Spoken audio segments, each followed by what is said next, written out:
오늘 함께 은혜 받으실 말씀은 요한복음 7장 1절에서 9절까지의 말씀입니다. 요한복음 7장 1절에서 9절까지의 말씀. 우리 다 같이 함께 한 목소리로 합독하시겠습니다. 1절입니다. 그 후에 예수께서 갈릴리에서 다니시고 유대에서 다니려 아니하심은 유대인들이 죽이려 함이러라. 유대인들의 명절인 초막절이 가까운지라. 그 형제들이 예수께 이르되 당신이 행하는 이 일을 제자들도 보게 여기를 떠나 유대로 가소서. 스스로 나타나기를 구하면서 묻혀서 일하는 사람이 없나니 이 일을 행하려 하거든 자신을 세상에 나타내소서 하니 이는 그 형제들까지도 예수를 믿지 아니함이러라. 예수께서 이르시되 내 때는 아직 이르지 아니하였거니와 너희 때는 늘 준비되어 있느니라. 세상이 너희를 미워하지 아니하되 나를 미워하나니 이는 내가 세상의 일들을 악하다고 증언함이라. 너희는 명절에 올라가라. 내 때가 아직 차지 못하였으니 이는 이 명절에 아직 올라가지 아니하노라. 이 말씀을 하시고 갈릴리에 머물러 계시니라. 아멘. 할렐루야. 오늘은 본문의 말씀을 가지고 함께 때를 기다리시는 주님이라는 제목으로 말씀의 은혜를 나누도록 하겠습니다. 예수님은 자신을 세상에 드러내지 않으려고 계속 하셨습니다. 왜냐하면 예수님께서는 늘 사람들에게 자신의 존재를 알리지 말라고까지 말씀하실 정도로 늘 이렇게 세상의 중심에 계셨지만 예수님은 자기 자신을 드러내지 않으려고 굉장히 애를 많이 쓰셨습니다. 특별히 어떤 그 일들은 도무지 감출 수가 없는 일들이었습니다. 어떤 일들이었습니까? 특별히 이제 뭐 한 사람 한 사람을 고친 것들은 어떻게 보면 그 사람들에게 좀 조용히 해라, 나를 알리지 말라라고 말을 할 수는 있겠지만 5,000명, 많게는 2만 명이 한꺼번에 먹고 배부르게 되었던 그 오병이어의 기적 사건 같은 경우에는 도무지 감추려고 해야 감출 수가 없는 그러한 엄청난 사건이었기 때문입니다. 그러니까 사실은 어떻게 보면은 아무리 감추려고 해도 감출 수 없는, 그러니까는 어떻게든 드러날 수밖에 없는 사역을 예수님이 그렇게 감당하셨음에도 불구하고 예수님은 철저하게 자기 자신 스스로를 나타내지 않으려고 했습니다. 예수님께서 자신을 감추려고 한 것과는 달리 반대로 사람들은 예수님을 어떻게 해서든지 드러내려고 노력을 했었습니다. 예수님을 높였고 또 예수님을 따라갔으며 예수님을 앞세우기까지 했던 많은 사람들이 있었습니다. 자, 그런데 이렇게 예수님을 드러내려고 했던 사람들은 오히려 예수님을 믿지 않은 사람들이라고 예수님께서는 말씀하시는 걸 보게 됩니다. 좀 이해가 안 가는 말씀이죠. 예수님은 자신 스스로를 숨기려고 하고 그 숨으려고 하는 예수님을 드러내려고 했던 사람들을 향해서는 예수님이 나를 믿지 않는다라고 말씀하셨다는 것입니다. 분명히 예수님을 따르기도 했고 예수님을 높이기도 했고 예수님을 앞세우기도 했는데 말입니다. 그렇다면 왜 예수님을 그들은 믿지도 않는다고 말을 했고 따르지도 않는다고 오히려 그렇게 예수님은 말씀하셨던 것일까요? 예수님을 믿지도 않으면서 이 말은 결국에는 예수님을 따를 수도 있다는 사실을 우리에게 말씀해 주고 있는 것이라고 했습니다. 그러니까 결국에는 우리가 예수님을 따르고 우리가 예배를 드리고 우리가 주님의 이름을 부른다고 해서 모두가 다 주님을 온전하게 믿는 자리에 있는 것은 아니라는 사실을 우리가 분명히 알 수가 있다는 것입니다. 주님은 마지막 날에 우리가 되어질 일들에 관하여서 말씀하실 때 분명하게 이렇게 말씀합니다. 수많은 사람들이 예수님 앞에 와서 내가 주님의 이름으로 선지자 노릇도 하고 귀신도 쫓아내고 많은 일들을 행하였다라고 말하지만 예수님은 그들을 향해서 단호하게 말씀하시죠. 뭐라고 말씀하십니까? 내가 너희를 도무지 알지 못한다라고 말씀합니다. 그러면서 오히려 그들을 향해서 내가 예수님을 알고 있었는데 무슨 말씀입니까? 라고 말하는 그들을 향해 오히려 불법을 행하였다라고 말하고 있는 것입니다. 거기서 말하는 불법이라는 것은 단지 어떤 행위를 한 것에 대한 문제가 아니라 그들이 예수님을 믿지도 않으면서 그런 일들을 행했다라고 말하는 그 자체가 불법이라는 것입니다. 다시 말씀드리면 우리의 그 믿음이라는 것은 겉으로 어떻게 보면은 겉으로나 우리의 입술로나 우리의 행위로 증명되어지는 것이 아니라 사실은 우리의 마음속으로 먼저 증명되어져야만 사실은 된다는 것을 주님은 말씀해 주시는 것이라고 할 수 있습니다. 그러니까 결국에는 내가 예수님을 어떻게 따르느냐에 대한 문제가 아니라 예수님을 진짜로 어떻게 믿고 있느냐에 대한 문제가 우리의 신앙을 결정한다고 말할 수가 있는 것입니다. 그래서 사실은 우리는 예수님을 잘 드러내는 것 같아 보이지만 실상으로는 우리의 마음 속에는 정말 예수님을 잘 드러내고 있는지, 우리의 겉모습과 우리의 속모습이 온전하게 하나가 되어서 주님을 온전히 따르고 주님을 믿고 주님을 나타내고 있는지에 대한 부분을 우리 자신 스스로가 점검해야 한다는 것입니다. 카일 아이들먼이라는 분이 팬인가 제자인가라는 책을 썼습니다. 그런데 거기에서 보면은 우리의 믿음이 예수님을 따르는 데 있어서 팬의 모습인가 아니면 제자의 모습인가를 우리에게 분명하게 결정하라고 요구하고 있는 것을 보게 됩니다. 팬으로서 예수님을 따를 수 있다는 겁니다.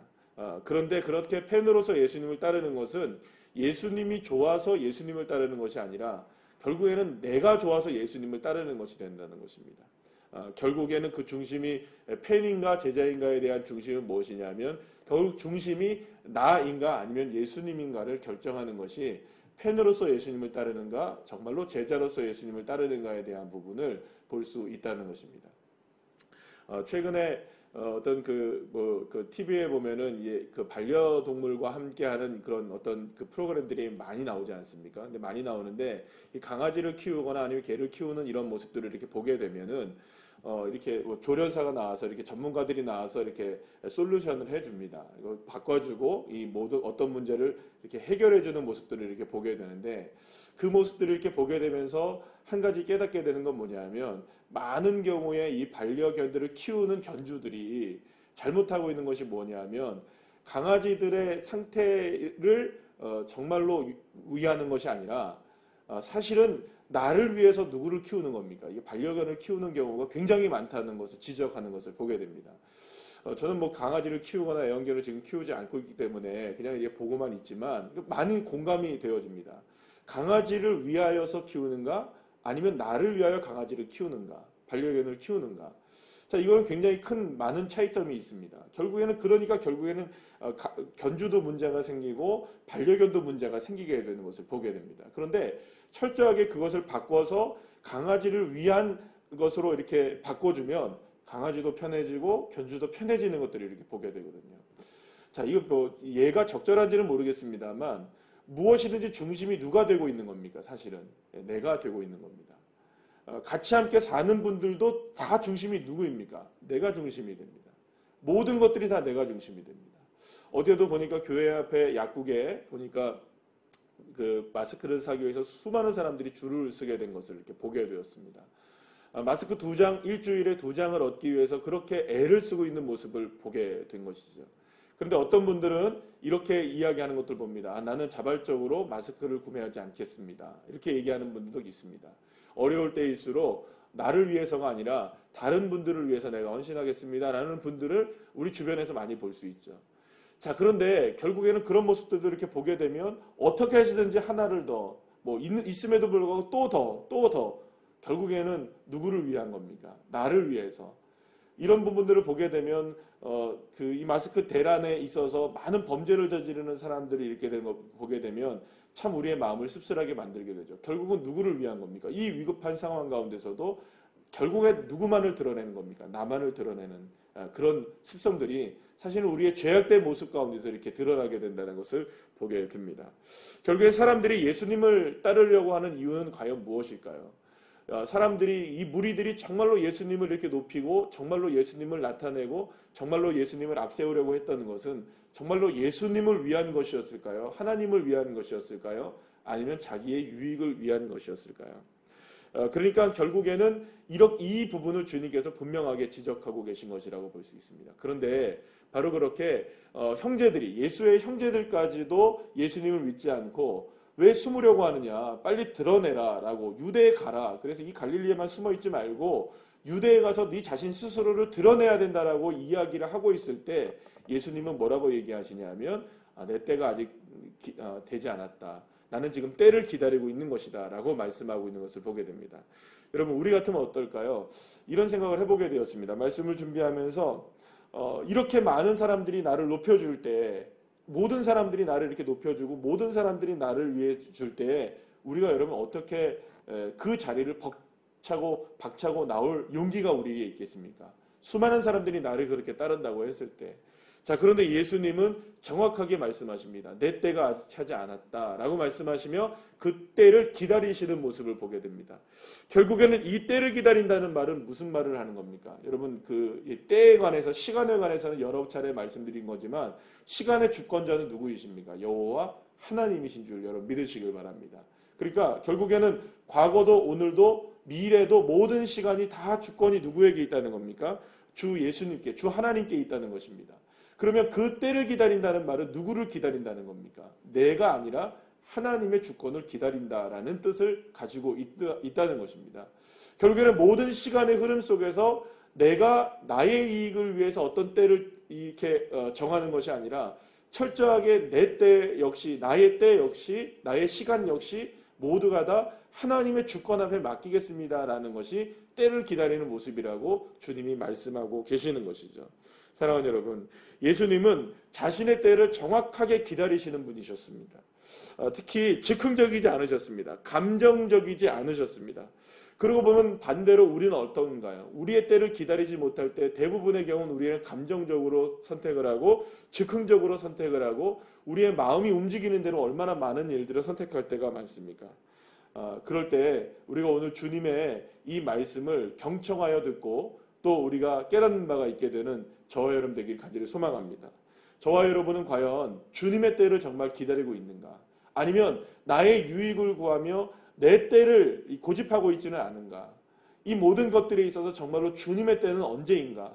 묵묵하게 비록 우리가 답답한 시간을 보내고 있고 때로는 여러 가지 문제들로 인하여서 우리가 어려운 시간을 보내고 있을 때라도 그 답답한 시간에서도 주님의 때를 기다릴 수 있는 이 모든 시간의 주권이 바로 하나님께 있습니다. 주님께 있습니다라는 믿음의 고백으로 그렇게 주님의 때를 기다릴 수 있는 믿음의 자녀들이 되어야 할 줄로 믿습니다. 그러면 그렇기 때문에 사실은 우리가 많은 상황 가운데 조급합니다. 사실은 조금이라도 더 빨리 모든 것들이 이루어지면 얼마나 좋겠습니까? 조금이라도 우리의 삶이 안정되면 얼마나 좋겠습니까? 조금이라도 더 빨리 이 코로나 바이러스가 잠재워지면 얼마나 감사하겠습니까? 그러나 그 모든 때를 누구에게 맡기는 겁니까? 주님께 맡기는 믿음. 그리고 우리가 이 모든 이 조급함 속에서도 주님의 때를 기다리는 그 믿음 가운데 우리가 살아갈 때 그것은 바로 어떤 믿음이냐?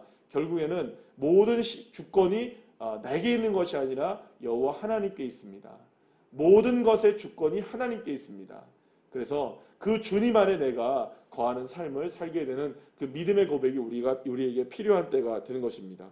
사랑하는 여러분, 오늘도 우리는 하루의 삶을 살아갑니다. 어떤 시간들이 우리에게 펼쳐질지 알지는 모르지만 그러나 모든 시간 가운데 주님의 때를 기다리고 주님의 주권을 인정하고 주님의 방법을 인정하고 주님의 길을 인정하며 우리가 온전하게 그 믿음으로 넉넉하게 승리하는 믿음의 자녀들 되시기를 간절히 축원합니다. 기도하시겠습니다.